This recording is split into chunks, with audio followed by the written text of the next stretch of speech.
فيديو تفريزات لرمضان. سوينا اليوم مجموعة تفريزات تفيدكم برمضان، كلش سهلة وطيبة وسريعة. النوع الأول جبت اللحم المفروم وبصل مبروش وبابريكا ملح والسبع بهار. هنا أنا راح أعجنها مثل ما تشوفون كل زين، وأسويها بشكل أقراص حتى تشكل عندي شكل أقراص البرجر. شلون ما تحبون تشكلوها، بالقالب بالكيس.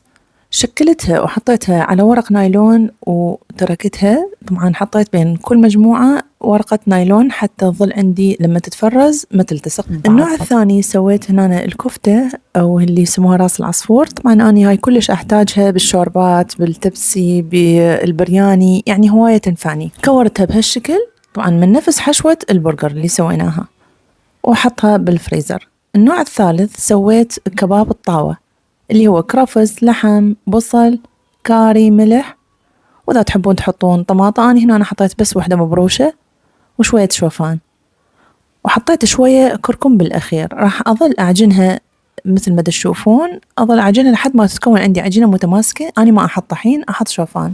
وهاي هنا آخر شي الكركم.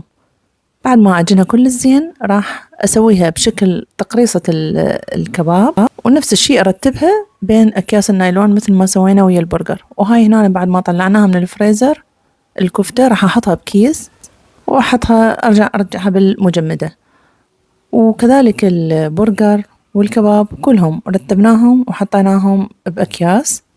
هذا برجر اللحم عندي اللي سويته.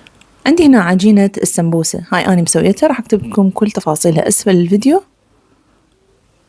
هنا أنا بعد ما عجنتها وفتحتها همينة راح أفرزها بين أكياس نايلون وأحطها بالمجمدة أو بالفريزر مثل ما تشوفون لحد ما تصير عندي مفرزة وجامدة. همينة أشيلهم وأرتبهم بالشكل اللي انتو تحبوه.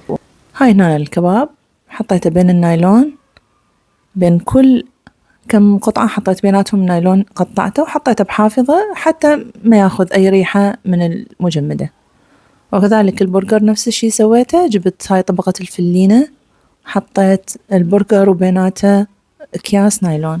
عندي هنا أنا لحم مثروم ناعم بس حطيت له توابل وفرزته، أحتاجه بين فترة وفترة. وعندي لحم قطع أيضا قطعته مثلا يفيدني للقص، الشاورما، وكذلك الدجاج نفس الشغلة، أنه همين قطعتهم قطع صغار، حطيت لهم بس كاري وملح وحطيتهم بالأكياس مثل ما تشوفون وفرزتهم. وصارت عندنا مجموعة تفريزات، وأنا مسوية طبعا مجموعة تفريزات من الكبب. أنزل لكم إن شاء الله بفيديو منفصل خاص بس للكبة. هنا أنا سويت النجتس همين، وهاي أقراص السمبوسة. أتمنى يعجبكم الفيديو، ولا تنسوني من الكومنت واللايك والمشاركة. شاركوا الفيديو بين أحبابكم، وإن شاء الله نلتقي في فيديو جديد.